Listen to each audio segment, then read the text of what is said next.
Navarra es una de las primeras comunidades autónomas en ofrecer esta posibilidad. Las personas vacunadas podrán llevar este certificado COVID digital en el teléfono móvil para viajar por toda la Unión Europea. El objetivo es facilitar la libre circulación de personas por el viejo continente de cara a verano y así esquivar posibles cuarentenas o autoaislamientos. Por lo menos una confianza para salir. Creo que sí, que sería una ventaja. Se puede tramitar en la carpeta personal de salud o de forma presencial en los puestos de administración de los centros sanitarios. Me parece muy cómodo el poderlo llevar en el móvil y si te hace falta enseñarlo para lo que sea.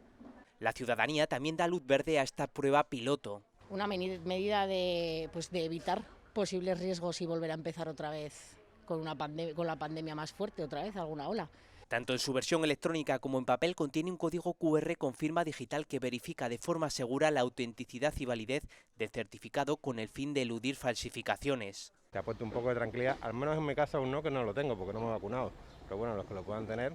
El certificado COVID digital chequea si estamos vacunados, hemos pasado la enfermedad o tenemos una PCR válida para traspasar la frontera nacional. Nos dejan salir, pero luego para entrar tampoco lo hacen, pues no lo vigilan.